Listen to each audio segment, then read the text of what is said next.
ನಮಃ ವಿಘ್ನೇಶ್ವರ ವಾಗ್ದೇವಿ ಚಾಮುಂಡೇಶ್ವರಿ ಮಲಯಾಳ ಸ್ವರೂಪಿಣಿ ಸರ್ವಸಿದ್ಧಿಕಾರಿಣಿ ಸತ್ಯಂ ಬ್ರೂಹಿ ಸ್ವಾಹ. ಪರಮಾತ್ಮನನ್ನ ಪ್ರಾರ್ಥಿಸ್ತಾ, ಗುರು ಹಿರಿಯರಿಗೆ ಪ್ರಾರ್ಥಿಸ್ತಾ ತರಗತಿಯನ್ನ ಪ್ರಾರಂಭವನ್ನ ಮಾಡೋಣ. ತರಗತಿಯಲ್ಲಿ ನಾವು ವಿಶೇಷವಾಗಿ ನೋಡ್ತಾ ಬಂದಿದ್ದೀವಿ ಕುರುಕ್ಷೇತ್ರ ಯುದ್ಧ. ಆ ಕುರುಕ್ಷೇತ್ರದ ಯುದ್ಧದಲ್ಲಿ ಇನ್ನೂ ಘಟ್ಟಕ್ಕೆ ಹೋಗ್ಬೇಕು. ಆ ಘಟ್ಟ ಯಾವುದು ಅಂದ್ರೆ ದುಶ್ಯಾಸನನ ವಧೆ. ಇನ್ನೂ ಕೂಡ ದುಶ್ಯಾಸನನ ವಧೆ ಆಗ್ಲಿಲ್ಲ. ದುಶ್ಯಾಸನ ಜೀವನದಲ್ಲಿ ಅಲ್ಲಿ ತನಕ ಪಾಠವನ್ನ ಕಲ್ತಿರ್ಲಿಲ್ಲ.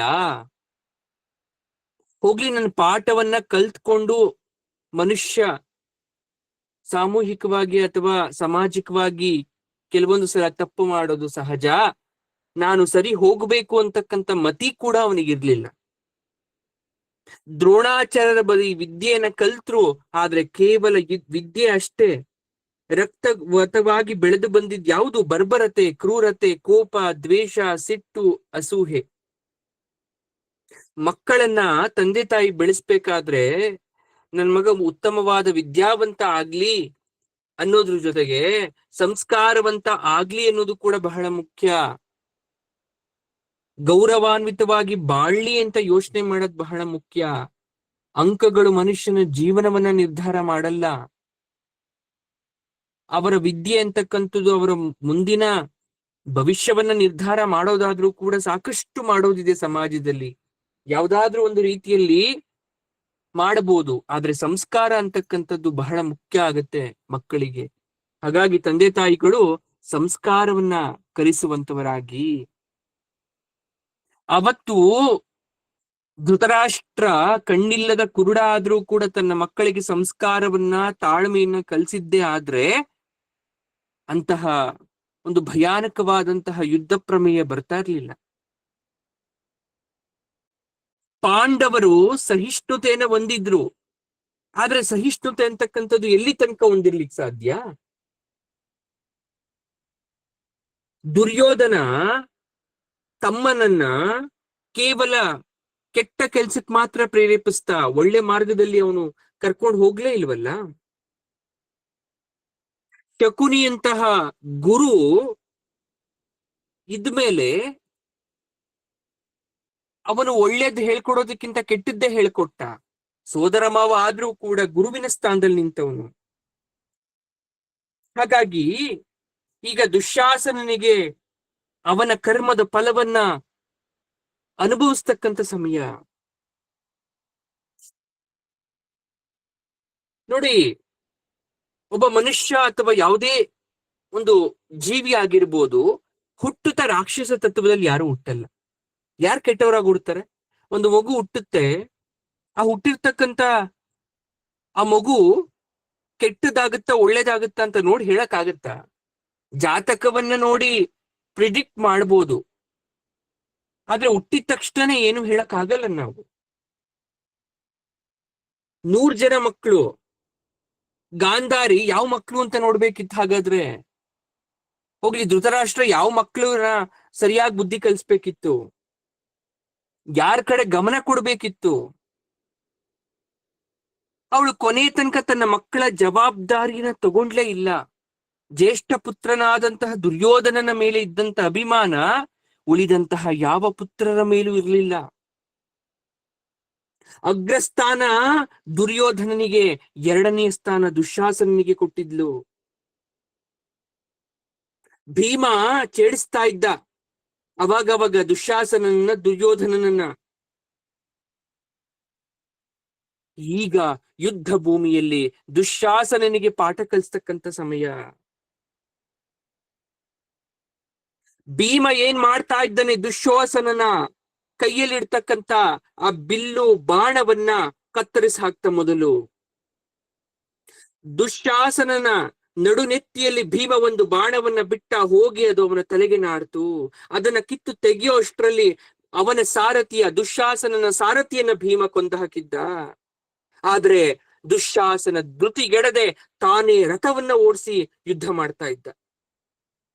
ಭೀಮನ ಮೇಲೆ ಒಂದೇ ಬಾರಿ 12 ಬಾಣಗಳನ್ನ ಬಿಟ್ಟ. 12 ಬಾಣಗಳು ಬಂದು ಭೀಮನ ಮೈಯನ್ನ ಹೊಕ್ಕೊಳ್ತು. ರಥದಲ್ಲೇ ಭೀಮ ಮೂರ್ಛಿತನಾಗ್ತಕ್ಕಂಥ ಪರಿಸ್ಥಿತಿಗೆ ತಂದ ಅಂತಹ ವೀರ ದುಶ್ಯಾಸನ ಕೂಡ ಕೈಕಾಲು ಚೆಲ್ಲಿ ಭೀಮ ನಿಸ್ಸಹಾಯಕನಂತೆ ರಥದಲ್ಲಿ ಮಲಗಿದ್ದ. ಆದ್ರೆ ಒಂದೇ ಕ್ಷಣ ಅದು ಮರುಗಳಿಗೆಯಲ್ಲಿ ಎತ್ತಂತಹ ಅವನು ಗರ್ಜನೆ ಮಾಡ್ಲಿಕ್ಕೆ ಪ್ರಾರಂಭ ಮಾಡ್ದ. ದುಶ್ಯಾಸನನ ಮೇಲೆ ಬಾಣಗಳ ಮಳೆಗಳನ್ನ ಎರ್ದ. 60 ಬಾಣಗಳಿಂದ ಅವನಿಗೆ ಘಾಸಿಯನ್ನಗೊಳಿಸ್ತ, ಶಕ್ತಾಯುಧವನ್ನ ಪ್ರಯೋಗಿಸ್ತಾ. ಈಗ ಭೀಮ ಹೇಳ್ತಾ ಇದ್ದಾನೆ, ಎಲೇ ದುರಾತ್ಮ, ಈಗ ನಿನ್ನನ್ನು ಜಜ್ಜಿ ನಿನ್ನ ರಕ್ತವನ್ನ ನಾನು ಕುಡಿತೀನಿ. ದುಶ್ಯಾಸನ ಆ ಮಾತಿಗೆ ಭಯಬಿದ್ದವನಾಗಿ ನಿಂತಿದ್ದ. ಭೀಮ ಬಿಟ್ಟಂತಹ ಶಕ್ತಾಯುಧವನ್ನ ತನ್ನ ಗದೆಯಿಂದ ತಡಿತಾ ಇದ್ದಾನೆ. ಭೀಮನ ಗದೆ ಈಗ ಮುನ್ನೆಲೆಗೆ ಬರ್ತಾ ಇದೆ. ಜೋರಾಗಿ ಗದೆಯನ್ನ ಬೀಸಿದವನೇ ಆ ಗದೆ ಹೋಗಿ ದುಶ್ಯಾಸನ ತಲೆಗೆ ಬಡಿತು. ಅವನಿಗೆ ಮೂಗು ಬಾಯಿಗಳಿಂದ ರಕ್ತ ಸುರಿತಾ ಇದೆ. ಅವನ ಕವಚ ಹರಿದೋಯ್ತು, ಆಭರಣಗಳು ಪುಡಿ ಪುಡಿ ಆಗೋಯ್ತು, ನೆಲದಲ್ಲಿ ಉರುಳಿ ಬಿದ್ದ. ಸಾರಥಿ ಇಲ್ಲ, ಕುದುರೆ ಇಲ್ಲ, ರಥ ಇಲ್ಲ, ಕವಚ ಇಲ್ಲ, ಮಾಂಸದ ಮುದ್ದೆಯಂತೆ ನೆಲಕ್ಕುರುಳ್ತಾನೆ. ಅವನು ಕಂಡಂತಹ ಪಾಂಡವರಿಗೆ ಹರ್ಷ ಆಯ್ತು. ಈಗ ಕೋಪದಿಂದ ರಥದಿಂದ ಇಳಿದಂತಹ ಭೀಮ ಹೋಗಿ ದುಶ್ಯಾಸನನ್ನ ಹಿಡಿದು ಹರ್ಷದಿಂದ ಗರ್ಜಿಸ್ತಾ ಇದ್ದಾನೆ. ದುಶ್ಯಾಸನನ ಮೈಯಿಂದ ರಕ್ತ ಸೋರ್ತಾ ಇದೆ, ತಲೆಯಿಂದ ರಕ್ತ ಸೋರ್ತಾ ಇದೆ. ಅದನ್ನ ಭೀಮ ಪಾನ ಮಾಡ್ತಾ ಇದ್ದಾನೆ, ತನ್ನ ದೇಹಕ್ಕೆ ಸವರ್ಕೊಳ್ತಾ ಇದ್ದಾನೆ. ದುರಾತ್ಮ, ನನ್ನ ಪತ್ನಿಯ ಕೇಶಕ್ಕೆ ಕೈ ಹಾಕಿ ಎಳೆದ ನಿನ್ನ ಕೈ ಯಾವುದು ಅಂತ ಹೇಳಿ ಕೆಳಗಡೆ ಬಿದ್ದಿರ್ತಕ್ಕಂಥ ದುಶ್ಯಾಸನ ಕೈಯನ್ನ ಜಜ್ಜುತ್ತಾ ಇದ್ದಾನೆ. ಕರ್ಣ, ದುರ್ಯೋಧನ, ಕೃಪಾ, ಅಯೋಗ್ಯ, ಅಶ್ವತ್ಥಾಮ ಎಲ್ಲರನ್ನ ನಿಂದಿಸ್ತಾ ದುಶ್ಯಾಸನನ್ನ ಸಾಯಿಸ್ತಾ ಇದ್ದಾನೆ. ಭೀಮ ಬಲಗೈಯಲ್ಲಿ ಕತ್ತಿ ಹಿಡಿದು ದುಶ್ಯಾಸನನ ನೆಲಕ್ಕೆ ಕೆಡವಿ ಅವನ ಕೊರಳ ಮೇಲೆ ಎಡಗಾಲನ್ನ ಊರಿ ಅವನ ಉಸಿರಾಟವನ್ನೇ ತಡೆದು ನಿಂತಿದ್ದ. ಅವನ ಹೊಟ್ಟೆ ಉಬ್ಬುತ್ತಾಯ್ತು, ಉಸಿರನ್ನ ಆಡಕ್ಕಾಗದೆ ದುಶ್ಯಾಸನನ ಹೊಟ್ಟೆ. ನನ್ನ ಪತ್ನಿಯನ್ನ ಗೋವು ಅಂತ ಹೀಯಾಳಿಸಿದ ಪಾಪಿ ನೀನಲ್ವೇನೋ, ಬಗಳು ಈಗ ನೋಡೋಣ. ರಾಜಸೂಯ ಯಾಗದಂತಹ ಪವಿತ್ರ ಯಾಗದಲ್ಲಿ ನನ್ನ ಪತ್ನಿಯ ಕೇಶ ಪಾಶಗಳು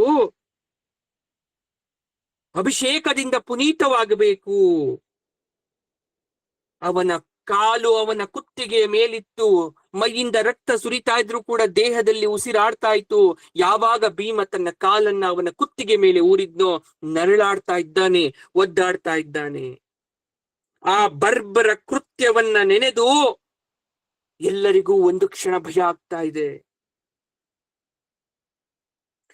ಆ ಸನ್ನಿವೇಶದಲ್ಲೂ ಕೂಡ ಕೊಂಚ ತಡವರಿಸಿ ಭೀಮನ ಕೈಯಿಂದ ಬಿಡಿಸಿಕೊಳ್ಳಕ್ಕೆ ಪ್ರಯತ್ನ ಪಡ್ತಾ ತನ್ನ ಗೊರಗೊರಲು ಧ್ವನಿಯಿಂದ ಮಾತಾಡ್ತಾ ಇದ್ದಾನೆ. ಹೌದು, ಇದೇ ಈ ಬಲಗೈಯಿಂದ ನಿನ್ನ ಹೆಂಡತಿಯ ಮುಡಿ ಎಳೆದೆ, ಏನು ತಪ್ಪು?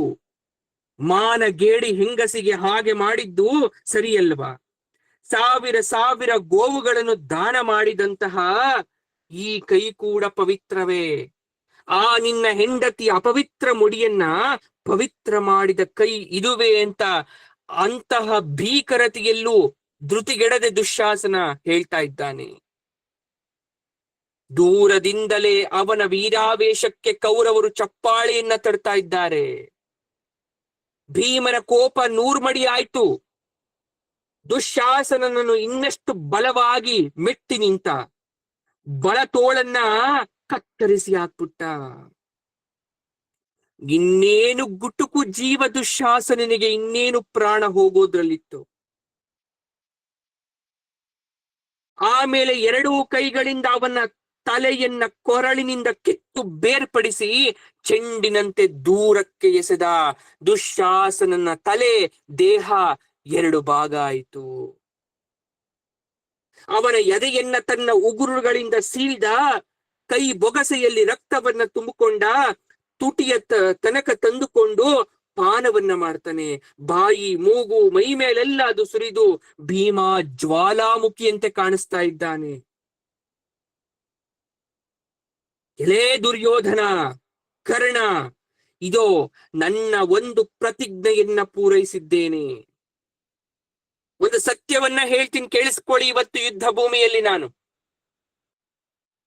ನಾನು ಹುಟ್ಟಿದಾಗಿನಿಂದ ಇಲ್ಲಿಯ ತನಕ ನನ್ನ ತಾಯಿಯ ಎದೆ ಹಾಲನ್ನಾಗಲಿ, ನಾನುಂಡ ತುಪ್ಪ, ಜೇನು, ಹಾಲು, ಮೊಸರು, ನಾಗಲೋಕದಲ್ಲಿ ಪಾನ ಮಾಡಿದ ಅಮೃತವಾಗಲಿ, ದೇವತೆಗಳೇ ತಂದು ಕೊಡುವಂತಹ ದಿವ್ಯ ಪಾನೀಯವಾಗಲಿ ಇಷ್ಟೊಂದು ರುಚಿ ಅನಿಸಿರಲಿಲ್ಲ. ಆ ಗಂಧಾಕ್ಷಣ ಭೂಮಿ ಗುಡುಗುತ್ತೆ, ನೆಲ ನಡುತ್ತು. ಆಗಸದಲ್ಲಿ ದೇವತೆಗಳು ಹೆದರಿ ಕೈ ಕಟ್ಟಿ ನಿಂತು ನೋಡ್ತಾ ಇದ್ದಾರೆ. ರಣಭೂಮಿಯಲ್ಲಿ ಈ ದೃಶ್ಯವನ್ನ ಕಂಡಂತಹ ಸಾವಿರಾರು ಯೋಧರು ಮೂರ್ಛಿತರಾಗಿದ್ದಾರೆ. ಅನೇಕರು ಓಡ್ತಾ ಇದ್ದಾರೆ. ಕರ್ಣ ತಲೆ ತಗ್ಗಿಸಿ ನಿಂತಿದ್ದಾನೆ. ದುರ್ಯೋಧನನಿಗೆ ಅಪಮಾನ, ಸೇಡು, ರೋಷ, ನಿಸ್ಸಾಯಕನಾಗಿ ನಿಂತಿದ್ದಾನೆ.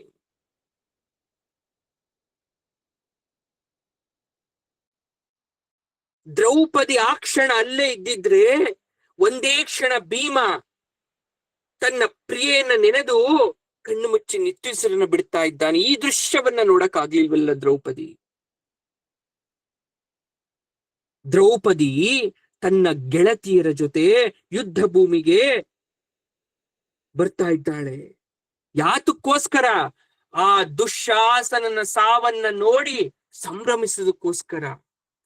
ಭೀಮನ ಆಗಿನ ರೌದ್ರ ರೂಪ, ರಕ್ತಾಭಿಷೇಕ, ಬಾಯಿಂದ ಸುರಿತಾ ಇರ್ತಕ್ಕಂತ ರುದಿರ ಧಾರೆ, ಆ ರೋಷ ಎಲ್ಲವನ್ನ ಕಂಡು ದ್ರೌಪದಿಗೆ ಭಯವಾಯಿತು. ಭೀಮನನ್ನ ಕಂಡು ಮುಖವನ್ನ ತಿರುಗಿಸಿ ಮತ್ತೆ ಹೊರಳಿಕ್ಕೆ ಸಿದ್ಧವಾದಾಗ ಭೀಮ ಹೇಳ್ತಾ ಇದ್ದಾನೆ, ಪ್ರಿಯೇ, ಇದೋ ನಿನ್ನ ಬಯಕೆಯನ್ನ ಈಡೇರಿಸಿದ್ದೇನೆ, ನೋಡಿ ಸಂತಸವನ್ನ ಪಡು. ಆಗ ದ್ರೌಪದಿ ಹೇಳ್ತಾ ಇದ್ದಾಳೆ, ಯಾರಿವನು? ನಾನು ಭೀಮ, ನಾನು ರಕ್ತಪಾನ ಮಾಡ್ತಾ ಇದ್ದೀನಿ. ಹಾಗಾದ್ರೆ ಇವನ್ ಯಾರಿರ್ಬೇಕು? ಪ್ರಭು, ನನ್ನನ್ನು ಕಾಡ್ದಂತ ಅದೆಷ್ಟೋ ಜನ ಕಳ್ಳರಿದ್ದಾರೆ, ಯಾರು ಅಂತ ಊಹೆ ಮಾಡ್ಲಿ? ಯಾರಿರ್ಬೋದು ಇವರು? ನೀವು ಯಾರನ್ನ ಸಾಯಿಸಿ ಅವ್ರ ರಕ್ತವನ್ನ ಪಾನ ಮಾಡ್ತಾ ಇದ್ದೀರಾ? ತಿಳಿಲಿಲ್ವ ದ್ರೌಪದಿ? ವೀರ ದುಶ್ಯಾಸನ. ಹಾಗೇನು? ಆ ಗಂಧಕ್ಷಣ ದುಶ್ಯಾಸನನ ಹೆಣದ ಬಳಿ ಬರ್ತಾ ಇದ್ದಾಳೆ ದ್ರೌಪದಿ. ಆದ್ರೆ ಗುರುತೆ ಸಿಗದಂತೆ ದುಶ್ಯಾಸನ ಮಲಗಿದ್ದಾನೆ. ಮುಂಡ ಇಲ್ಲ, ರುಂಡ ಇಲ್ಲ, ಎರಡು ಬೇರೆ ಬೇರೆ ದಿಕ್ಕಲ್ಲಿ ಬಿದ್ದಿದೆ. ರಕ್ತ ಹರಿತಾ ಇದೆ. ಭೀಮ ಅದನ್ನ ತೋರಿಸ್ತಾ ಇದ್ದಾನೆ. ದ್ರೌಪದಿ ಆ ತಲೆಯನ್ನ ಗುರುತಿ ಹಚ್ಚಿ ಹೌದು ದುಶ್ಯಾಸನನೇ ಅಂತ ಒಪ್ತಾಳೆ. ಹೆಣಕ್ಕೆ ಬಲಗೈ ಇಲ್ಲ, ಎಲ್ಲಿ ಹೋಯ್ತು ಅಂತ ನೋಡ್ತಾ ಇದ್ದಾಳೆ. ಆಗ ಭೀಮ ತೋರಿಸ್ತಾ ಇದ್ದಾನೆ, ದೇವಿ, ನಿನ್ನ ಮುಡಿಯನ್ನು ಇಡೀ ಎಳೆದ ಈ ಬಲಗೈಯನ್ನ ಕಿತ್ತು ಹಾಕಿದ್ದೇನೆ. ಅಲ್ಲಿ ನೋಡು, ಜೀವಂತ ಶರೀರದಿಂದ ಕಿತ್ತು ಹೊರ ತೆಗೆದ ಕೈ ಅದು. ಚೂರು ಚೂರಾಗಿ ಬಿದ್ದಿದೆ, ಅಲ್ಲಿ ನೋಡು. ಆ ಕ್ಷಣ ದ್ರೌಪದಿ ದುಶ್ಯಾಸನನ ತಲೆಯನ್ನ ತನ್ನ ಬಲಗಾಲಿನಿಂದ ಚೆಂಡಿನಂತೆ ಹೊದಿತಾಳೆ. ಅವಳ ಕಂಗಳಲ್ಲಿ ನೀರು ಧಾರಾಕಾರವಾಗಿ ಹರಿಲಿಕ್ಕೆ ಶುರುವಾಗುತ್ತೆ. ದೇವ, ಬೇಕಾದ ಹಾಗೆ ಸಿಕ್ಕ ಪ್ರತಿಜ್ಞೆಗಳನ್ನು ಮಾಡ್ತಕ್ಕಂಥ ಪುರುಷರು ಬಹಳಷ್ಟಿದ್ದಾರೆ ಲೋಕದಲ್ಲಿ. ಆದ್ರೆ ಮಾಡಿದ ಪ್ರತಿಜ್ಞೆಯನ್ನ ಪೂರ್ತಿ ಮಾಡಿದಂತಹ ನೀವು ರುದ್ರರಿಗೆ ಸಮ. ನಿಮ್ಮಂತಹ ಗಂಡ ನನಗೆ ದೊರಕಿರುವುದು ಪರಮ ಭಾಗ್ಯ. ಪ್ರಿಯೇ, ಯಾವುದು ಭಾಗ್ಯ ದೌರ್ಭಾಗ್ಯ? ನನ್ನಂತಹ ಗಂಡ ನನ್ನ ಕೈ ಹಿಡಿದು ಏನು ಸುಖಪಟ್ಟೆ, ಎಷ್ಟು ಕಷ್ಟ ಸಹಿಸಿಕೊಂಡೆ. ಇರಲಿ, ಬಾ ಇಲ್ಲಿ ಕುಳಿತುಕೋ. ನಿನ್ನನ್ನು ನಾನು ಈಗ ಅಲಂಕರಿಸಬೇಕಾಗಿದೆ, ಬಾ. ಸ್ವಾಮಿ, ಯುದ್ಧ ಭೂಮಿಯಲ್ಲಿ ಅಲಂಕಾರವೇ? ಯುದ್ಧ ಭೂಮಿಯಲ್ಲಿ ಅಲಂಕಾರ ಮಾಡ್ತಾರ? ಅದಕ್ಕೆ ಅಲ್ಲವೇ ನಿನ್ನನ್ನ ಇಲ್ಲಿ ಬರಮಾಡಿದ್ದು, ಬಾ. ಈಗ ಇಂದು ನಿನಗೆ ದೊರೆಯುವ ಶೃಂಗಾರ ಸಾಮಗ್ರಿ ಮತ್ತೆಂದು ಸಿಗಲಾರದು. ನ ಭೂತೋ ನ ಭವಿಷ್ಯತಿ. ಬಾ, ಈ ದುರುಳನ ಎದೆಯ ರಕ್ತ ಇದೇ ಬಿಚ್ಚಿದ ನಿನ್ನ ಕೇಶರಾಶಿಗೆ ಪರಿಮಳವಾದ ಸುಗಂಧಭರಿತವಾದ ತೈಲ ಎಂದು ಭಾವಿಸು. ದ್ರೌಪದಿ ಬಂದು ಕುಳಿತುಕೊಂಡ್ಲು. ಮುಡಿಗೆ ಬೊಗಸೆಯಿಂದ ರಕ್ತವನ್ನ ತೆಗೆದು ದುಶ್ಯಾಸನನ ರಕ್ತದಿಂದ ದ್ರೌಪದಿಯ ಮುಡಿಯನ್ನು ಅಭಿಷೇಕ ಮಾಡ್ತಾ ಇದ್ದಾನೆ. ನೀನು ಮೊದಲು ಸ್ನಾನ ಮಾಡಬೇಕಿತ್ತು. ಈ ದುರುಳನ ರಕ್ತ ಇದೆ, ಇಕೋ ಮಾಡ್ತೀಯಾ ಅಥವಾ ತೈಲವಾಗಿ ಹಾಕೊಳ್ತ್ಯಾ? ಬಾಚಣಿಕೆ ಬೇಡ ದ್ರೌಪದಿ ಅಂತ ಹೇಳಿ ದುಶ್ಯಾಸನ ತಲೆಯಿಂದ ದವಡೆಯನ್ನ ತೆಗೆದ ಹಲ್ಲುಗಳನ್ನ ತೆಗಿತಾ ಇದ್ದಾನೆ. ಕೈಯಿಂದ ಬಾಳೆಹಣ್ಣಿನ ಸಿಪ್ಪೆಯನ್ನ ತೆಗೆಯುವಂತೆ ತಲೆಯಿಂದ ಹಲ್ಲನ್ನ ಕಿತ್ತಾಕ್ತ. ದ್ರೌಪದ ಮುಡಿಯನ್ನ ಬಾಚ್ತಾ ಇದ್ದಾನೆ ದುಶ್ಯಾಸನನ ಹಲ್ಲಿನಿಂದ. ಈಗೋ ದ್ರೌಪದಿ ಬೈತಲೆಯನ್ನ ತೆಗಿತಾ ಇದ್ದೇನೆ. ಭೀಮನಿಗೆ ಇದ್ಯಾವುದು ಗೊತ್ತಿಲ್ಲ ಅಂತ ಭಾವಿಸಿದ್ಲು. ಆದ್ರೆ ಬೈತಲೆಯನ್ನ ತೆಗೆದು ರಕ್ತದಿಂದ ಅಭಿಷೇಕವನ್ನ ಮಾಡಿ ಶೃಂಗಾರ ಮಾಡ್ತಾ ಇದ್ದಾನೆ. ಚೆನ್ನಾಗಿದೆಯಾ ದೇವಿ, ಹೇಳು. ನೀನು ಒಂದು ಪ್ರತಿಜ್ಞೆ ಮಾಡಿದ್ದಲ್ಲ, ನೆರವೇರಿಸ್ಬಿಟ್ಟೆ ನೋಡು. ಇನ್ನು ದುಶ್ಯಾಸನನ ದೇಹದಲ್ಲಿ ಉಳಿಯುವುದು ಚರ್ಮ. ನಿನಗೊಂದು ಉಡುಗೆ ಮಾಡ್ಕೊಡ್ತೀನಿ. ಆ ಕ್ಷಣ ಭೀಮ ದುಶ್ಯಾಸನನ ತೆಳು ಚರ್ಮವನ್ನ ಸುಲಿದು ಉಡುಗೆ ಉಡಿಸಿದ ಶಾಸ್ತ್ರ ಮಾಡ್ತಾ ಇದ್ದಾನೆ. ಇಗೋ ದೇವಿ, ನಿನ್ನ ಮುಡಿಗೆ ಕಾಂತಿ ಕೊಡುವ ಹೂವಾಗಲಿ. ಇನ್ನುಳಿದನ್ನ ನಿನ್ನ ಹಣೆಗೆ ತಿಲಕವನ್ನ ಮಾಡ್ತೇನೆ. ಅವನ ರಕ್ತದಿಂದ ತಿಲಕವನ್ನ ಹಚ್ತಾ ಇದ್ದಾನೆ. ಪ್ರಿಯೇ, ಆಹಾ, ಅದೆಷ್ಟು ಸುಂದರವಾಗಿ ಕಾಣಿಸ್ತಾ ಇದೆಯಾ, ಬಾ ಅಂತ ದ್ರೌಪದಿಯನ್ನ ತನ್ನ ತೊಡೆಯ ಮೇಲೆ ಕೂಡಿಸ್ಕೊಂತಾ ಇದ್ದಾನೆ. ಆ ಕ್ಷಣ ಶತ್ರು ಸೈನ್ಯ ತಲ್ಲಣಿಸಿ ಮೂರ್ಛಿತವಾಗ್ತಾ ಇದೆ. ನೈಜವಾದ ಅಭಿನಯ ಅವತ್ತು ಯುದ್ಧ ಭೂಮಿಯಲ್ಲಿ ಆಯಿತು. ಎಲ್ಲರೂ ಈ ದೃಶ್ಯವನ್ನ ನಾಟಕೀಯ ರೀತಿಯಲ್ಲಿ ನೋಡ್ತಾ ಇದ್ದಾರೆ. ದ್ರೌಪದಿ ಮೌನದಿಂದ ಭೀಮ ಮಾಡಿದ ಎಲ್ಲ ಶೃಂಗಾರಗಳನ್ನ ಮಾಡಿಸ್ಕೊಂಡ್ಲು. ಯಾವುದಕ್ಕೂ ಅಡ್ಡಿ ಮಾಡ್ಲಿಲ್ಲ. ಒಮ್ಮೆ ಎದ್ದು ನಿಂತ್ಲು ದ್ರೌಪದಿ. ಮಹಾಕಾಳಿಯ ರೀತಿ ಕಾಣಿಸ್ತಾ ಇದ್ದಾಳೆ. ಭೀಮ ಮತ್ತೆ ಹೇಳ್ತಾ ಇದ್ದಾನೆ, ದೇವಿ, ಅರಣ್ಯವಾಸದಲ್ಲಿ ಸಿಕ್ಕ ಅಪೂರ್ವ ನೀರನ್ನೆಲ್ಲ ಕುಡ್ದಿದ್ದೀವಿ, ನೆನಪಿದ್ಯಾ? ಈ ಉರಿ ಬಿಸಿಲಿನ ಬಾಯಾರಿಕೆಯಲ್ಲಿ ನಾನು ಒಂದು ಅಪರೂಪವಾದದ್ದನ್ನ ಕುಡ್ದೆ. ಇಷ್ಟು ವರ್ಷ ಸಿಗದ ಆನಂದ ನನಗೆ ಸಿಕ್ತು. ಆಹಾ, ಆ ದುರುಳನ ರಕ್ತಪಾನ ಮಾಡಿದೆ. 13 ವರ್ಷಗಳಿಂದ ನನ್ನ ಹೊಟ್ಟೆಯಲ್ಲಿ ಉರಿತಾ ಇರ್ತಕ್ಕಂಥ ಅಗ್ನಿ ಇವತ್ತು ಆರ್ತು. ಒಂದೇ ಬೊಗಸೆ ಇವನ ರಕ್ತ ಅಷ್ಟು ಬೆಳೆದಿದ್ದ ರೋಷಾಗ್ನಿನ ಇಂಗಿಸ್ಬಿಡ್ತು. ಇವನನ್ನು ಕೊಂದ ರೀತಿಯಲ್ಲಿ ಒಂದು ಪ್ರತಿಜ್ಞೆ ತೀರ್ತು. ಕೌರವರನ್ನೆಲ್ಲ ನಾನೇ ಕೊಂದು ಮುಗಿಸ್ತೀನಿ ಅಂತಕ್ಕಂಥ ಒಂದು ಪ್ರತಿಜ್ಞೆ, ಎಲ್ಲರೂ ನಿರ್ನಾಮ ಮಾಡ್ತೀನಿ ಅಂತಕ್ಕಂಥ ಪ್ರತಿಜ್ಞೆ ಇದೆ. ಸಕಲ ಲೋಕ ಸಾಕ್ಷಿಗಳಾದ ದೇವತೆಗಳಿರ ಅಗ್ನಿ, ವರುಣ, ಪೃಥ್ವಿ, ಸುರ, ನರೋರಗಯ, ಯಕ್ಷ, ರಕ್ಷ, ನಾಗ, ಗಂಧರ್ವರೇ ಕೇಳಿರಿ. ನನ್ನ ಪ್ರತಿಜ್ಞೆ ಮುಗಿಸಿದ್ದೇನೆ, ಉಳಿದದ್ದನ್ನ ಬೇಗ ಮುಗಿಸಿಕೊಳ್ಳಿ ಅಂತ ಭೀಮ ಗರ್ಜಿಸ್ತಾ ಇದ್ದಾನೆ. ದ್ರೌಪದಿ ತಲೆಯನ್ನ ತಗ್ಗಿಸಿ ತನ್ನ ಸಖಿಯರ ಜೊತೆ ಗಾಂಭೀರ್ಯದಲ್ಲಿ ಶಿಬಿರಕ್ಕೆ ಹೋಗ್ತಾ ಇದ್ದಾಳೆ. ಭೀಮ ದುಶ್ಯಾಸನನ ಹೆಣವನ್ನ ಒದ್ದು ತಳ್ಳಿದ. ಅವನ ರಕ್ತದಲ್ಲಿ ತಿಲಕವನ್ನ ಹಚ್ಕೊಂಡ.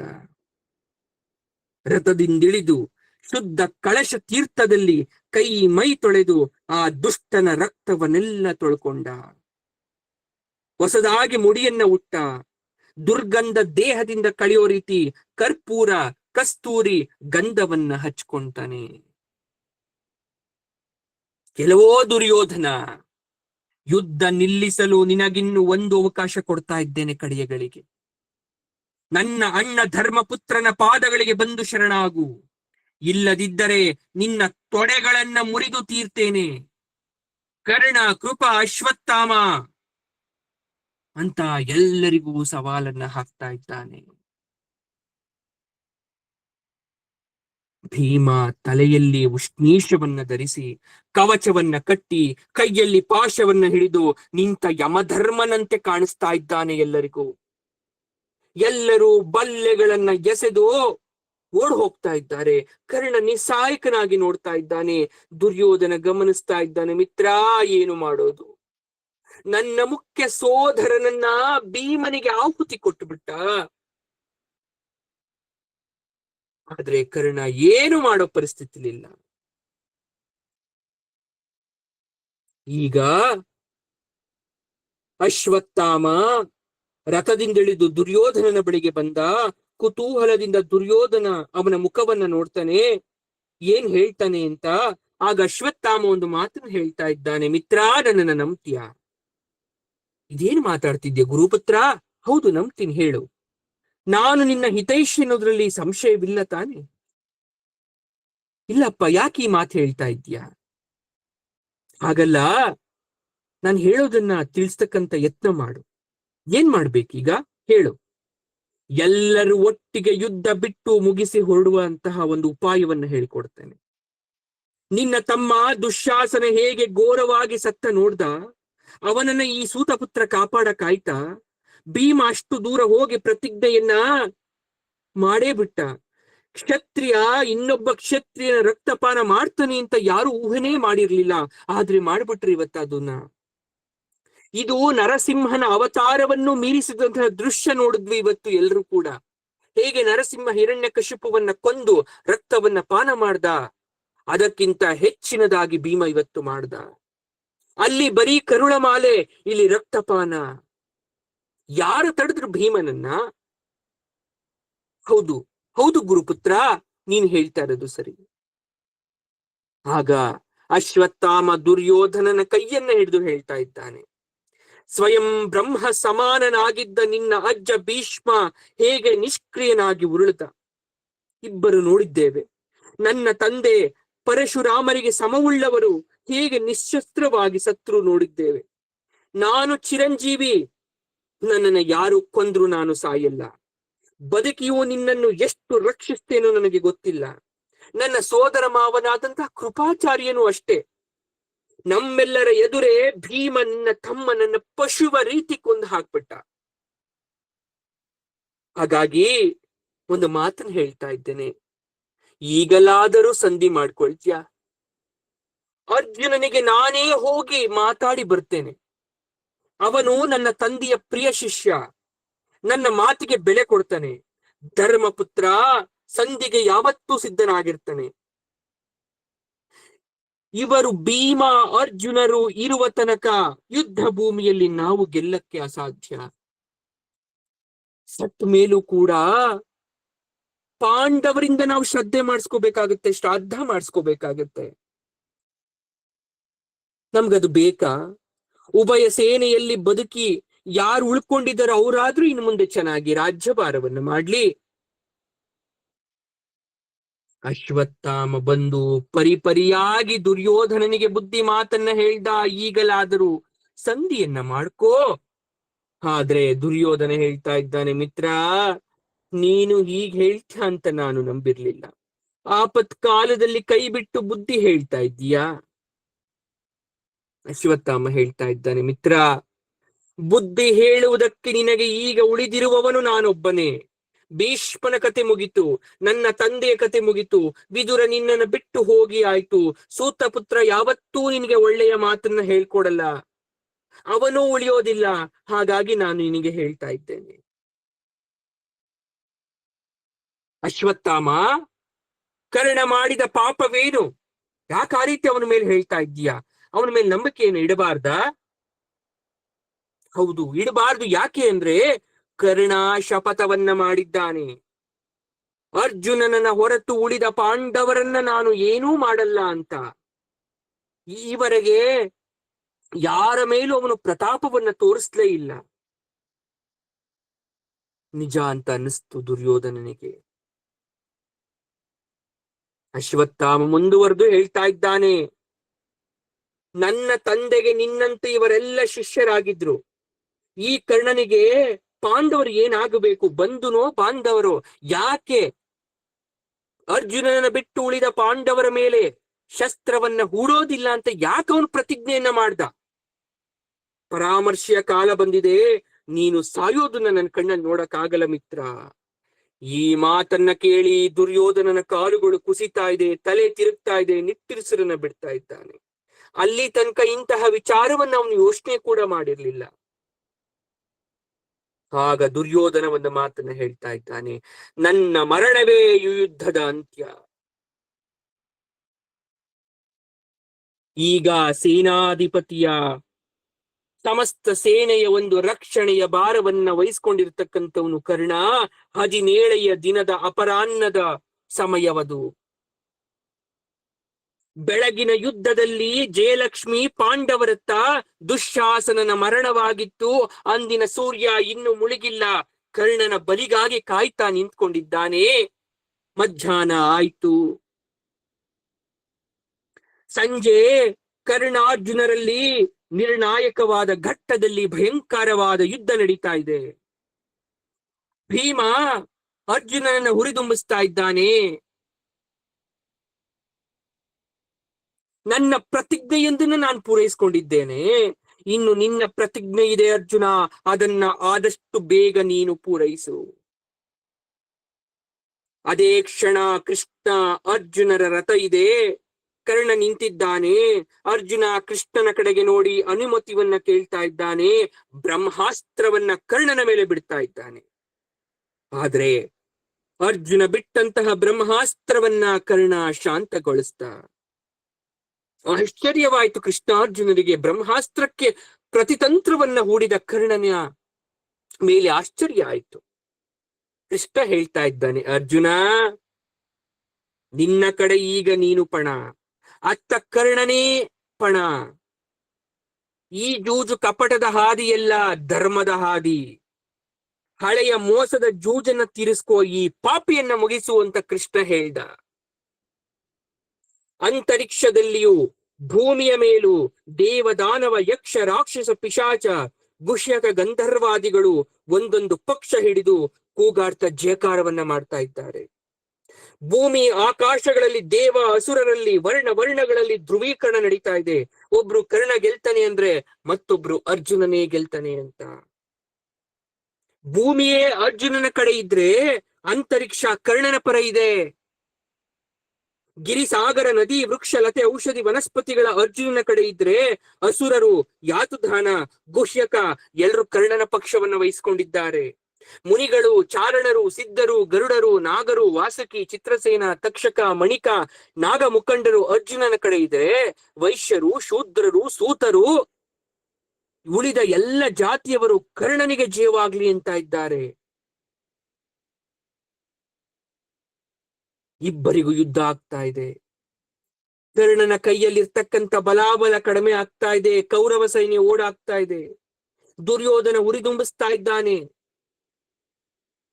ನೀನು ರಾಧೇಯನಲ್ಲ ಕೌಂತೇಯ, ನೀನು ನನ್ನ ಮಗ, ನೀನು ನನ್ನ ಮಗ, ನೀನು ನನ್ನ ಮಗ ಅಂತಕ್ಕಂಥ ಶಬ್ದ ಕರ್ಣನ ಕಿವಿ ಮೇಲೆ ಮತ್ತೆ ಮತ್ತೆ ಬೀಳ್ತಾ ಇದೆ.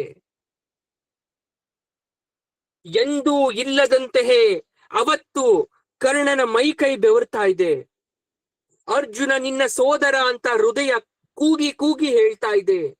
ಕರ್ಣ ನೀನು ನನ್ನ ಚೊಚ್ಚಲ ಮಗ, ಅರ್ಜುನ ನಿನ್ನ ತಮ್ಮ, ನೀವಿಬ್ಬರು ಬಲರಾಮ ಕೃಷ್ಣರಂತೆ ಅಂತ ಯಾವುದೋ ಅಶರೀರವಾಣಿ ಬರ್ತಾ ಇದೆ. ಸ್ವಂತ ತಮ್ಮನನ್ನ ಕೊಲ್ತಿಯ ಅಂತಕ್ಕಂತ ಭಾತೃಪ್ರೇಮ ಉಂಟಾಗ್ತಾ ಇದೆ. ಕುಂತಿಯ ಧ್ವನಿ ಎಲ್ಲಿಂದಲೋ ಬಂದಂತ ಭಾಸವಾಗ್ತಾ ಇದೆ. ಕೃಷ್ಣ ಸಂಧಾನ ಮುರಿದು ಬಿದ್ದ ಮರುದಿವಸ ಕುಂತಿ ಬಂದು ಕೇಳಿದ ಪ್ರಶ್ನೆ ಕರ್ಣನ ಕಿವಿಯಲ್ಲಿ ಮೊರಿತಾ ಇದೆ. ಸೂರ್ಯದೇವ ಹೇಳಿದಂತಹ ಮಾತು ಕೇಳಿಸ್ತಾ ಇದೆ. ಸೂರ್ಯದೇವ ಎಚ್ಚರಿಕೆ ಕೊಟ್ಟರು, ತಾಯಿಯ ಮಾತಿಗೆ ಕಟ್ಟು ಬಿದ್ದು 4 ಪುತ್ರರನ್ನ ಕೊಲ್ಲೋದಿಲ್ಲ, ಅರ್ಜುನರನ್ನ ನಾನು ಬಿಡೋದಿಲ್ಲ. ಉಳಿದರೆ ಅರ್ಜುನ ಅಥವಾ ನಾನು? ನಿನಗೆ ಮೊದಲಿನಿಂದಲೂ 5 ಜನ, ಇನ್ನು ಮುಂದೆಯೂ 5 ಜನ ಆಗ್ತೀವಿ ಅಂತ ಕರ್ಣ ಅವತ್ತೇ ಹೇಳ್ಬಿಟ್ಟಿದ್ದ.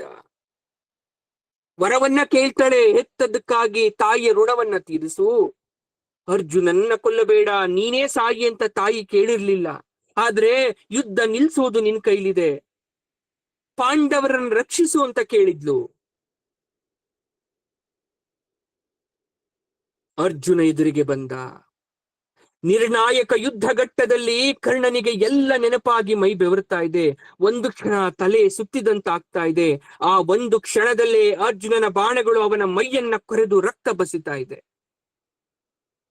ಮರುಕ್ಷಣದಲ್ಲೇ ಅರ್ಜುನ ಸೋದರನ ಬದಲಾಗಿ ಮೃತ್ಯುವಿನಂತೆ ಕಾಣಿಸ್ತಾ ಇದ್ದಾನೆ.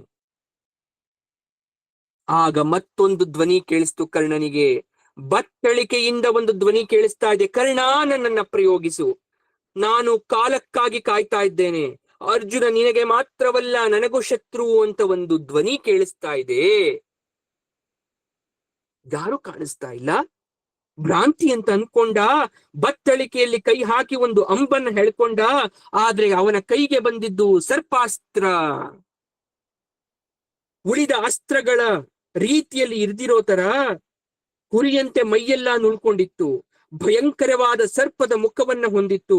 ಆ ಬಾಣ ತಾನಾಗಿಯೇ ಬಂದು ಕರ್ಣನ ಬತ್ತಳಿಕೆಗೆ ಸೇರ್ಕೊಂಡಿತ್ತು. ಕರ್ಣ ಯಾವತ್ತೂ ಅದನ್ನ ಪ್ರಯೋಗ ಮಾಡಿರ್ಲಿಲ್ಲ. ದ್ರೋಣ, ಅಶ್ವತ್ಥಾಮ, ಅರ್ಜುನ ಕೂಡ ಅಂತಹ ಬಾಣವನ್ನ ಇಲ್ಲಿಯ ತನಕ ನೋಡೇ ಇರ್ಲಿಲ್ಲ. ಆ ಬಾಣವನ್ನ ನೋಡ್ದಾಗಿಲ್ಲ ಖುಷಿ ಆಗ್ತಾ ಇತ್ತು ಕರ್ಣನಿಗೆ. ಆ ಸರ್ಪಾಸ್ತ್ರದ ಬಾಯಲ್ಲಿ ವಿಷದ ಉರಿ ಜ್ವಾಲೆ ಅಂತ ಉರಿತಾ ಇತ್ತು. ಅದರ ಸರಳ ಮೈ ವಿದ್ಯುತ್ತಿನ ಕಾಂತಿಯಂತೆ ಪಳಪಳ ಅಂತ ಹೊಳಿತಾ ಇತ್ತು, ಮಿನುಗ್ತಾ ಇತ್ತು. ಅವಾಗ ಯೋಚನೆ ಮಾಡ್ತಾ ಇದ್ದಾನೆ, ಅಸ್ತ್ರಗಳಿಗೆ ಮನುಷ್ಯರಂತೆ ಮಾತಾಡ್ಲಿಕ್ಕೆ ಸಾಧ್ಯನಾ? ಕರ್ಣ ವಿಸ್ಮಿತನಾದ. ಆದ್ರೆ ಹೆಚ್ಚು ಯೋಚನೆ ಮಾಡಕ್ಕೆ ಸಮಯ ಇರ್ಲಿಲ್ಲ. ಅರ್ಜುನ ಬಾಣಗಳನ್ನ ಬಿಡ್ತಾ ಇದ್ದ. ಅವನ ಬಾಣ ಕರ್ಣನ ರಥವನ್ನ ಮುಸ್ಕಿತ್ತು. ಏನೋ ರಹಸ್ಯ ಇದೆ ಅಂತ ಅನ್ಕೊಂಡ. ಕರ್ಣ ಅದನ್ನ ಸರಕ್ಕೆಂದ ಬಿಲ್ಲಿಗೆ ಹೂಡಿ ಅರ್ಜುನನ ಕೊರಳಿನತ್ತ ಗುರಿ ಇಟ್ಟ. ಅದನ್ನ ಗಮನಿಸಿದ ಶಲ್ಯ ಹೇಳ್ತಾ ಇದ್ದಾನೆ, ಅಯ್ಯ ರತಿಕ ಮಹಾಶಯ, ನೀನು ಹೂಡಿರೋದು ಮಹಾಸ್ತ್ರ.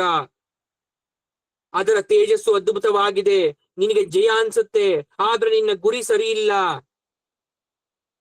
ಯಾಕಂದ್ರೆ ಬಾಣವನ್ನ ಶತ್ರುವಿನ ಎದೆಗೆ ಇಟ್ಟು ಗುರಿಯನ್ನ ಹೊಡಿಬೇಕು, ತಲೆಗಲ್ಲ. ಆಗ ಕರ್ಣ ವಿಸ್ಮಿತನಾಗಿ ಶಲ್ಯನ ಕಡೆ ನೋಡ್ತಾ ಇದ್ದಾನೆ. ಕರ್ಣ ಗುರಿ ಎಂದೂ ತಪ್ಪೋದಿಲ್ಲ. ಶಲ್ಯ ಹೇಳ್ತಾ ಇದ್ದಾನೆ, ಜಂಬ ಪಡಬೇಡ, ನನ್ನ ಮಾತನ್ನ ಕೇಳು. ನೀನು ಬಿಟ್ಟಂತಹ ಬಾಣ ಗುರಿಯನ್ನ ತಪ್ಪಬಹುದು. ಅದು ಅರ್ಜುನನ ಶಿರಕ್ಕೆ ಸಿಗದೆ ಹೋಗಬಹುದು.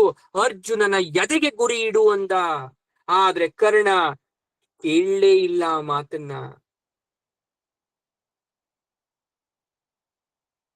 ಕೃಷ್ಣ ನನ್ನ ಗುರಿಯನ್ನ ತಪ್ಪಿಸ್ತಾನ ಶಲ್ಯ?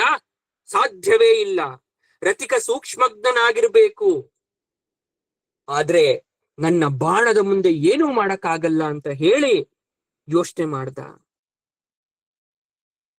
ಶಲ್ಯ ಹೇಳ್ತಾ ಇದ್ದಾನೆ, ನೀನು ಈ ಪ್ರಸಿದ್ಧಾಸ್ತ್ರವನ್ನ ಈಗಲೇ ಹೂಡೋದನ್ನ ನಾನು ಕನಸು ಕಾಣ್ತಾ ಇದ್ದೇನೆ. ಆಗ್ಲೇ ಹೂಡ್ಬೇಕಿತ್ತು. ನಿನ್ನ ಒಂದೊಂದು ಬಾಣವನ್ನ, ಲಕ್ಷ್ಯವನ್ನ ನಾನು ನೋಡ್ತಾ ಇದ್ದೇನೆ. ಗುರಿಯನ್ನ ಬದಲಿಸು, ಇಲ್ಲವಾದರೆ ಅಸ್ತ್ರ ವ್ಯರ್ಥವಾಗುತ್ತೆ ಅಂತ ಶಲ್ಯ ಬುದ್ಧಿ ಮಾತನ್ನ ಹೇಳ್ದ.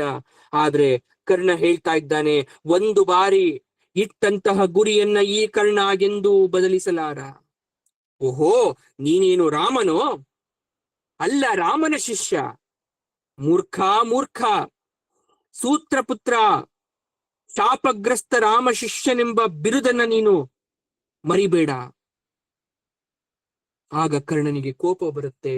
ಅವಿವೇಕಿ ಸಾರಥಿ, ನಾನು ನಿನ್ನೊಡನೆ ಯುದ್ಧ ಮಾಡಲೋ ಅರ್ಜುನನೊಡನೋ?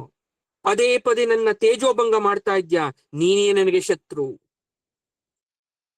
ಕೋಪ ಬಂತು ಶಲ್ಯನಿಗೆ. ಕುಲಹೀನ ಸೂತನೇ, ನೀನಲ್ಲವೇ ನನ್ನನ್ನು ಸಾರಥ್ಯಕ್ಕಾಗಿ ಬಯಸಿದ್ದು, ಹಾಗಾಗಿ ನಾನು ಬಂದೆ. ನಿನ್ನ ಸ್ವಭಾವವನ್ನ ತಿಳಿದೇ ಅಲ್ಲವೇ ನಾನು ಈ ಸಾರಥ್ಯಕ್ಕೆ ಹಿಂಜರಿದಿದ್ದು. ದುರ್ಯೋಧನನಿಗೆ ಮಾತು ಕೊಟ್ಟಿದ್ದೀನಿ, ಕೂತ್ಕೊಂಡಿದ್ದೀನಿ. ಇದು ನಿನಗೆ ಕೊನೆಯ ಎಚ್ಚರಿಕೆ. ಇನ್ನೊಮ್ಮೆ ನನ್ನ ಮಾತನ್ನ ತಿರಸ್ಕರಿಸಿದ್ರೆ, ನನ್ನ ಅಪಮಾನ ಮಾಡಿದ್ರೆ ನಾನು ಹೊರಟೋಗ್ಬಿಡ್ತೀನಿ. ಈಗ ಭಯವಾಯ್ತು ಕರ್ಣನಿಗೆ. ಶಲ್ಯನಿಗೆ ಬೈದಿದ್ ಪಶ್ಚಾತ್ತಾಪ ಆಯ್ತು. ಎದುರಿಗಿನ ರಥದ ಶ್ರೀಕೃಷ್ಣನ ಮುಖವನ್ನ ನೋಡ್ತಾನೆ. ಕೃಷ್ಣ ಹಾಸ್ಯ ಪೂರ್ಣದಿಂದ ನೋಡ್ತಾ ಇರ್ತಾನೆ ಕರ್ಣನನ್ನ. ಅರ್ಜುನನ ಕ್ರೂರ ದೃಷ್ಟಿ ಕರ್ಣನ ಮೇಲೆ ಬೀರ್ತಾ ಇರತ್ತೆ. ಅರ್ಜುನ ತನ್ನ ಅಸ್ತ್ರವನ್ನ ಅದರ ಗುರಿಯನ್ನ ಗಮನಿಸ್ತಾ ಇರ್ತಾನೆ. ಶಲ್ಯ ಕರ್ಣರ ವಾಗ್ವಿದ್ದ ಆಗ್ತಾ ಇರುತ್ತೆ. ಆ ಕ್ಷಣ ಮಹಾ ರೋಷದಿಂದ ಪ್ರಯೋಗಿಸೇ ಬಿಡ್ತಾನೆ ಬಾಣವನ್ನ. ಬಾಣ ಮಿಂಚಿನಂತೆ ಮಿಂಚಿನ ವೇಗದಲ್ಲಿ ಹಾರಿ ಒಂದು ಕ್ಷಣ ಆಕಾಶದ ಸೂರ್ಯನನ್ನ ಮೀರಿಸ್ತಾ ಅರ್ಜುನನ ಕೊರಳತ್ತ ಹಾರ್ತಾ ಇದೆ. ಅರ್ಜುನ ಇನ್ನೇನು ಸತ್ತೇ ಹೋಗ್ತೀನಿ ಅನ್ನುವ ಭ್ರಮೆಯಲ್ಲಿರ್ತಾನೆ. ಕರ್ಣ ಗರ್ಜಿಸ್ತಾನೆ, ಅರ್ಜುನ ಸಾಯ್ತಾನೆ ಅಂತ ಕೃಷ್ಣನಿಗೆ ಗೊತ್ತಿತ್ತು. ಆಗ ಅರ್ಜುನ ನಿಂತಿದ್ದಂತಹ ರಥವನ್ನ ಕೃಷ್ಣ ಏನು ಮಾಡ್ತಾ ಇದ್ದಾನೆ, ಪಾದದ ಅಂಗುಷ್ಟದಿಂದ ಬಲವಾಗಿ ಅದುಮ್ತಾನೆ. ರಥ ಕೊಂಚ ನೆಲದಲ್ಲಿ ಕೆಳಕಿಳಿಯುತ್ತೆ. ಅದನ್ನು ಎಳೆತಿದ್ದಂತ ಕುದುರೆಗಳು ಮುಗುಸ್ತವೆ. ಎಲ್ಲರಿಗೂ ಆಕಸ್ಮಿಕ ಅಂತ ಅನ್ಸುತ್ತೆ. ನಿಂತಿದ್ದ ಕುದುರೆಗಳು ಮೊಣಕಾಲಿನ ಮೇಲೆ ಕೂತ್ಕೊಂಡ್ಬಿಡ್ತು. ಕೃಷ್ಣನ ಮರ್ಮವನ್ನರಿತು ಎಂಬಂತೆ ಕುದುರೆಗಳು ಮೈಗೆ ಘಾಸಿ ಮಾಡ್ಕೊಳ್ಳದೆ ಆ ಮಿಂಚಿನ ವೇಗದಲ್ಲಿ ಆ ಕೆಲಸವನ್ನ ಮಾಡ್ತು. ಸರ್ಪಾಸ್ತ್ರ ಅರ್ಜುನನ ಕೊರಳಿನೆತ್ತ ಬರುವ ವೇಳೆಗೆ ಅರ್ಜುನ ಕೆಳಗಡೆ ಇತ್ತು. ಅರ್ಜುನ ಕಿರೀಟ ಸಿಕ್ತು. ಕಿರೀಟ ಮಾತ್ರ ತಾಕ್ತು. ದೇವದತ್ತವಾದ ದಿವ್ಯ ಮಕುಟದ ದೆಸೆಯಿಂದ ಅವನಿಗೆ ಕಿರೀಟಿ ಅನ್ನೋ ನಾಮ ಬಂದಿತ್ತು. ಈವರೆಗೆ ಯಾವ ಯುದ್ಧದಲ್ಲೂ ಯಾವ ವೀರನು ಅದನ್ನ ಅಸ್ತ್ರ ಶಸ್ತ್ರಗಳಿಂದ ಮುಟ್ಟಕ್ ಕೂಡ ಆಗಿರ್ಲಿಲ್ಲ. ಅಂತದ್ದು ಅರ್ಜುನನಿಗೆ ಈ ಅಪಮಾನದಿಂದ ಮೈ ಉರಿತು. ಅರ್ಜುನನ ತಲೆಯ ಮೇಲಿದ್ದಂತ ಕಿರೀಟ ಭೂಮಿಗೆ ಬಿತ್ತು ಸಂಪೂರ್ಣವಾಗಿ ವಿಷಮಯವಾಗೋಯ್ತು. ಗಗನಕ್ಕೆ ಹಾರಿದ ಆ ಸರ್ಪಾಸ್ತ್ರ ಆಗಸದಲ್ಲಿ ಅದನ್ನ ಸುಟ್ಟು ಭಸ್ಮ ಮಾಡಿ 1000 ಹೋಳಾಗೋ ರೀತಿ ಮಾಡ್ಬಿಡ್ತು ಕಿರೀಟವನ್ನ, ವಿಷಮವಾದ ಕಿರೀಟವನ್ನ. ಉಭಯ ತಂಡಗಳು ಕ್ಷಣಕಾಲ ಭಯಭೀತಿ ಆಯ್ತು. ಕೃಷ್ಣ ಅರ್ಜುನನ ಆಲಂಗಿಸಿ ಭೇಷಂದ. ಆಗ ಅರ್ಜುನ ಹೇಳ್ತಾ ಇದ್ದಾನೆ, ನಾನು ಈ ಅಸ್ತ್ರಕ್ಕೆ ಪ್ರತ್ಯಸ್ತ್ರವನ್ನು ಬಿಡಲಾಗದೆ ನಿಂತಿದ್ದೀನಿ. ನನ್ನನ್ನು ಅಪಮಾನವನ್ನ ಮಾಡ್ತಾ ಇದ್ಯಾ ಕೃಷ್ಣ. ಅರ್ಜುನ, ನಾನು ಭೇಷಂದದ್ದು ಕರ್ಣನ ಪರಾಕ್ರಮಕ್ಕೆ. ನೀನು ಹಾಗೆ ಆ ಭಯಂಕರ ಅಸ್ತ್ರದಿಂದ ಬದುಕಿ ಕುಂತಿಯ ಗರ್ಭದಲ್ಲಿ 2ನೇ ಸಲ ಜನಿಸಿ ಬಂದದ್ದಕ್ಕೆ, ನನ್ನ ಕುದುರೆಗಳು ಸಹಕರಿಸಿದ್ದಕ್ಕೆ, ಮೊಣಕಾಲಿನ ಮೇಲೆ ಕುಳಿತು ನಿನ್ನನ್ನು ರಕ್ಷಿಸಿದ್ದಕ್ಕೆ. ಪ್ರತ್ಯಸ್ತ್ರ ಬಿಡಲು ನಿನ್ನ ಬಳಿ ಯಾವ ಅಸ್ತ್ರವಿತ್ತು? ಯಾಕಂದ್ರೆ ಯಕ್ಷ ಗಂಧರ್ವ ದೇವರು ನಿರ್ಮಿಸಿದಂತಹ ಅಸ್ತ್ರವಲ್ಲ ಅದು. ಅದನ್ನು ಉಪಸಂಹಾರ ಮಾಡ್ತಕ್ಕಂತ ಹೊಸ ಅಸ್ತ್ರವೇ ಇಲ್ಲ. ಕೃಷ್ಣ, ಆಗೊಂದು ಅಸ್ತ್ರವಿದೆಯಾ? ಇದರ ಮರ್ಮವೇನು? ಮಿತ್ರ, ಘಟೋದ್ಗಜ ಸತ್ತದ್ದು ನೆನಪಿದ್ಯಾ? ಕರ್ಣನಲ್ಲಿ ಇಂದ್ರದತ್ತ ಶಕ್ತಿ ಇತ್ತು. ಅದನ್ನ ಅಕಾಲದಲ್ಲಿ ಹೊರತೆಗಿಸಲು ವ್ಯರ್ಥ ಮಾಡಿಸ್ಬೇಕು ಅಂತ ಘಟೋದ್ಗಜವನ್ನ ಮುಂದೆ ಬಿಟ್ಟೆ. ಹಿರಿಯ ಜೀವಕ್ಕೆ ಬದಲು ಒಂದು ಕ್ಷುಲ್ಲಕ ಜೀವನಾಶದಲ್ಲಿ ಅಂದು ಅವತ್ತು ಮುಗಿದೋಯ್ತು. ಇಲ್ಲವಾದ್ರೆ ಕರ್ಣನ ಅದೊಂದೇ ಒಂದು ಬಾಣ ಅವತ್ತು ಯುದ್ಧ ಮುಗಿಸ್ತಾ ಇತ್ತು. ಹಾಗೆ ಇವತ್ತು ಬಿಟ್ಟಂತಹ ಆ ನಾಗಾಸ್ತ್ರ ಸರ್ಪಾಸ್ತ್ರವನ್ನ ವ್ಯರ್ಥ ಮಾಡದೆ ಇದ್ದಿದ್ರೆ ನೀನ್ ಇದಕ್ಕೆ ಬಲಿ ಆಗ್ಬೇಕಿತ್ತು. ಹೀಗೆ ಕರ್ಣನ ಬಲಿ ಇರ್ತಕ್ಕಂತ ಅಮೂಲ್ಯವಾದ ಅಸ್ತ್ರಗಳನ್ನ ನಾವು ನಾಶ ಮಾಡಿದ್ವಿ. ಕೃಷ್ಣ ಹೇಳ್ತಾ ಇದ್ದಾನೆ, ಪರಂಪರೆಯಿಂದ ಬಂದ ಅಸ್ತ್ರವಲ್ಲ ಇದು, ಯಾರು ಕಂಡು ಕೇಳು ಅರಿಯದಂತದ್ದು. ಅರ್ಜುನಿಗೆ ಆಶ್ಚರ್ಯ, ಇದೇನಿದು, ಯಾರಿಗೂ ಗೊತ್ತೇ ಇಲ್ವಾ? ಸ್ವತಃ ಕೃಷ್ಣನಿಗೆ ಗೊತ್ತಿಲ್ವಾ? ಹಾಗಾದ್ರೆ ಹೌದು, ನನಗೂ ಗೊತ್ತಿರದೆ ಇರುವ ಅಸ್ತ್ರವದು. ಏನ್ ಸಂಬಂಧ ಹಾಗಾದ್ರೆ? ಯಾಕೆ ಈ ರೀತಿಯಾದಂತ ಅಸ್ತ್ರ ಉಟ್ಕೊಂತು? ಅದು ಕರ್ಣನ ಬಳಿ ಯಾಕಿದೆ? ಎಲ್ಲವನ್ನ ಬಿಡಿಸಿ ಹೇಳೋದಕ್ಕೆ ವೇಳೆ ಅಲ್ಲ ಅರ್ಜುನ. ಅಲ್ಲಿ ಕರ್ಣ ಶಲ್ಯರ ಜಗಳ ಮುಗಿಯೋದ್ರೊಳಗಡೆ ನೀನು ಮತ್ತೆ ಎದ್ದು ನಿಲ್ಬೇಕು. ಬೇಗ ಕೇಳಿಸ್ಕೊ. ನಿಮ್ಮ ಹಸ್ತಿನಾವತಿಯ ಭೂಭಾಗವಾದಂತಹ ಇಂದ್ರಪ್ರಸ್ಥ ನೀವು ಊರ್ ಕಟ್ಕೊಂಡು ರಾಜಸೂಯಾಗ ಮಾಡಿ ಹೋಮ ಮಾಡ್ಬೇಕಿತ್ತು. ಆದ್ರೆ ತಕ್ಷಕನ ವಶದಲ್ಲಿತ್ತು. ಅದೆಲ್ಲ ನಾಗರ ನಿವಾಸಗಳು. ನೀನು ಸುಟ್ಟ ಕಾಂಡವ ಪ್ರಸ್ಥ ಬರೀ ಕಾಡಾಗಿರ್ಲಿಲ್ಲ, ಅಲ್ಲಿ ನಾಗ ದೇವತೆಗಳು ವಾಸ ಮಾಡ್ತಿತ್ತು. ತಕ್ಷಕನ ಕೋಪ ನಿನ್ನ ಮೇಲೆ ಆ ಕಾಲದಿಂದ ಇತ್ತು. ವಾಯುವ್ಯಕ್ಕೆ ಹೋಗಿ ಭೋಗವತಿ, ತಕ್ಷಶಿಲೆ, ವಿಶಾಲಪುರಿ ಅಂತಕ್ಕಂತ ಹೊಸ ರಾಜ್ಯಗಳನ್ನ ನಿರ್ಮಾಣ ಮಾಡ್ಕೊಳ್ತಾರೆ ಅವರು. ಇನ್ನೂ ಕೆಲವು ನಾಗಗಳು ಈಶಾನ್ಯದ ಕಡೆ ಹೋಗ್ತಾರೆ. ನಾಗಲೋಕಕ್ಕೆ ನೀನು ಹೋಗಿ ಬಂದಿದ್ದು ನೆನಪಿದ್ಯಾ? ನಿನ್ನ ಪತ್ನಿ ಉಲಿಪಿ ನಾಗಿಣಿ ಅಲ್ವಾ? ಬಬ್ರುವಾಹನ ನಿನ್ನ ನಾಗಕುಮಾರನಲ್ವಾ? ಹಾಗಾದ್ರೆ ನಾನು ಮಾಡಿದ ತಪ್ಪೇನು? ಯಾಕೆ ಅವನಿಗೆ ಕೋಪ? ಹೌದು, ತಪ್ಪು ಮಾಡಿದ್ದು ನೀನಲ್ಲ, ಆದ್ರೆ ಭೀಷ್ಮ. ನಿನ್ನ ಪೂರ್ವಜರು ಕುರು, ಯಯಾತಿ, ಹಸ್ತಿ ಎಲ್ರೂ ಕೂಡ ಮೊದಲು ನಾಗರನ್ನ ಓಡಿಸಿ ಅವರು ಭೂಮಿಯನ್ನ ವಶ ಮಾಡ್ಕೊಳ್ತಾರೆ. ನಾಗಗಳನ್ನ ಓಡಿಸಿ ಹಸ್ತಿನಾವತಿಯನ್ನ ಕಟ್ಟುತ್ತಾರೆ. ಅವತ್ತಿಂದ ನಿಮ್ಮ ವಂಶದ ಮೇಲೆ ಹಗೆ ಕಟ್ಕೊಳ್ತಾರೆ ನಾಗರು. ಅಲ್ಲಿ ಇಲ್ಲಿ ಅಡಗಿ ಕೂತ್ಕೊಂಡಿರ್ತಾರೆ. ಹೊಸ ತಕ್ಷಕರು ಹುಟ್ಟಿ ಬರ್ತಲೇ ಧೃತರಾಷ್ಟ್ರನ ರಾಜ್ಯಕ್ಕೂ ಗಂಡಾಂತರ ಇತ್ತು. ಕೃಷ್ಣ ಇದನ್ನೆಲ್ಲ ಯಾಕೆ ಮೊದಲೇ ಹೇಳಲಿಲ್ಲ ನೀನು? ಮರುಳೇ, ಪ್ರಚನ್ನ ಯುದ್ಧ ದ್ರೋಣ ನಿನಗೆ ಕಲಿಸಿದ್ದ ನೆನಪಿದ್ಯಾ? ಧೃತರಾಷ್ಟ್ರ ಎಂಬ ಹೆಸರಿನ ನಾಗನು ಇದ್ದ, ಕೇಳಿಸ್ಕೊಂಡಿದ್ಯಾ? ಜಗತ್ ಭ್ರಮಣೆ ಮಾಡಿದವ್ರಿಗೆ ಬುದ್ಧಿ ಭ್ರಮಣೆ ಆಗದೆ ಏನು? ನಾಗರಿಗೆ ಮನವರಿಕೆ ಮಾಡ್ಲಿಕ್ಕೆ ಭೀಷ್ಮ ಹೆಸರನ್ನ ಇಟ್ಟಿದ್ದು. ದುರ್ಯೋಧನನ ರಥಧ್ವಜಕ್ಕೆ ನಾಗ ಪರ್ಯಾಯವಾದ ಸರ್ಪ ಸಂಕೇತ ನೋಡು. ದುರ್ಯೋಧನ ರಥದ ಧ್ವಜವನ್ನ ನೋಡು. ಅವನನ್ನ ಉರಗ ಪತಾಕ ಅಂತ ಕರಿತೀವಿ. ಉರಗ ಅಂದ್ರೆ ಆವು, ಆವನ್ನ ಇಟ್ಕೊಂಡಿದ್ದಾನೆ. ದುರ್ಯೋಧನ ರಥಧ್ವಜಕ್ಕೆ ನಾಗ ಅಷ್ಟೇ ಅಲ್ಲ, ಗಾಂಧಾರಿ ನಾಗ ಪೂಜೆಯನ್ನ ಮಾಡ್ತಾಳೆ. ನಾಗ ಸಾಂತ್ವಾನ ತಂತ್ರದ ಉಪಕರಣವಾಗಿ ಪ್ರಸಿದ್ಧಿ ಮಾಡ್ತಾಳವಳು. ಆದ್ರೆ ಕಾಂಡವ ವನದಲ್ಲಿ ಅಡಗಿ ಕುಳಿತಂತಹ ಸಮಯವದು. ಭೀಷ್ಮ ರಾಜ್ಯ ವಿಭಜನೆ ಮಾಡಬೇಕಿತ್ತು. ಆ ನೆಪದಲ್ಲಿ ಬೇಕು ಅಂತ ನಾಗಗಳು ಇದ್ದಂತಹ ಕಾಡನ್ನ ನಿಮಗೆ ಕೊಟ್ಟ.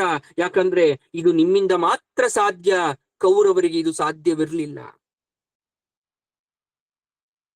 ಹಸ್ತಿನಾವತಿಯ ವೈರಿಗಳು ಪಾಂಡವರ ಕೈಯಿಂದನೇ ಸಾಯ್ಲಿ ಅಂತ ನಿಮಗೆ ಕೊಟ್ಟಿದ್ದು. ಕಾಡು ಉರಿತು, ಅಗ್ನಿ ತೃಪ್ತನಾದ. ಆದ್ರೆ ನಾಗ ವಂಶದಲ್ಲಿ ತುಂಬಾ ಜನ ಸತ್ತೋದ್ರು. ನಾಗರ ವೈರಾಗ್ನಿ ಉರಿತು. ಆ ವೈರಾಗ್ನಿಯೇ ಪ್ರಜ್ವಲವಾಯಿತು. ತಕ್ಷಕ ಮಾತ್ರ ಬದುಕುಳ್ಕೊಂಡ. ಅವನ ಸೊಸೆ ಈ ನೀನು ಸುಟ್ಟ ಕಾಡಿನಲ್ಲಿ ಸತ್ತು ಬೂದಿಯಾದ್ಲು. ತಕ್ಷಕನ ಮಗ ಅಶ್ವಸೇನ ತಲೆ ತಪ್ಪಿಸ್ಕೊಂಡ. ಅವನು ಉಪಾಯವನ್ನ ಹೂಡಿ ಸರ್ಪಾಸ್ತ್ರ ಅಂತಕ್ಕಂಥ ಭಯಂಕರವಾದ ಅಸ್ತ್ರವನ್ನ ಕರ್ಣನ ಬತ್ತಳಿಕೆಯಲ್ಲಿ ತಂದಿಟ್ಟ. ಅದೇ ಅಸ್ತ್ರವನ್ನ ಕರ್ಣ ಈಗ ನಿನ್ನ ಮೇಲೆ ಪ್ರಯೋಗವನ್ನ ಮಾಡಿದ್ದು. ಅಚ್ಚರಿ ಆಯ್ತು. ನಾಗರ ಸೇಡು ಇಷ್ಟರ ಮಟ್ಟಿಗೆ ಇರುತ್ತೆ ಅಂತ ಯಾರಿಗೂ ಗೊತ್ತಿರ್ಲಿಲ್ಲ. ಇಲ್ಲಿ ಕರ್ಣ ಶಲ್ಯ ಮಾತಾಡ್ತಾ ಇದ್ದಾರೆ. ಶಲ್ಯ ಹೇಳ್ತಾ ಇದ್ದಾನೆ, ಕರ್ಣ ಈಗಲಾದ್ರೂ ನನ್ನ ಮಾತು ಒಪ್ಕೊಂಡ. ನಾನು ಹೇಳಿರೋ ತರ ಅವನ ಎದೆಗೆ ಬಾಣ ಬಿಟ್ಟಿದ್ರೆ ಅವನ ತಲೆಗೆ ಹೋಗಿ ಅದು ಬಡಿತಾ ಇತ್ತು. ನನ್ನ ಮಾತನ್ನ ಕೇಳಲೇ ಇಲ್ಲ. ಆ ಕಡೆ ದುರ್ಯೋಧನ ದೂರದಿಂದ ಇದನ್ನ ನೋಡಿ ಮುಖವನ್ನ ತಗ್ಗಿಸಿ ನಿಂತಿದ್ದಾನೆ. ಸಂಜೆ ಆಗ್ತಾ ಇದೆ. ಅರ್ಜುನನ ಕಿರೀಟವನ್ನ ಕೊಂಡೊಯ್ದು ಸುಟ್ಟು ಹಾಕಿದ ಸರ್ಪಾಸ್ತ್ರ ಮತ್ತೆ ಕರ್ಣನ ಹತ್ರ ಬರ್ತಾ ಇದೆ. ಕರ್ಣ, ಈ ಬಾರಿ ಮತ್ತೆ ಪ್ರಯೋಗಿಸು, ನಾನು ಅವನನ್ನ ಬಲಿ ತಗೊಳ್ತೇನೆ. ಶಲ್ಯ ಹೇಳ್ತಾ ಇದ್ದಾನೆ, ಮತ್ತೆ ಅದೇ ಅಸ್ತ್ರವನ್ನ ಹೂಡು. ಮೂರ್ಖ ಕರ್ಣ, ತಪ್ಪು ಮಾಡಬೇಡ.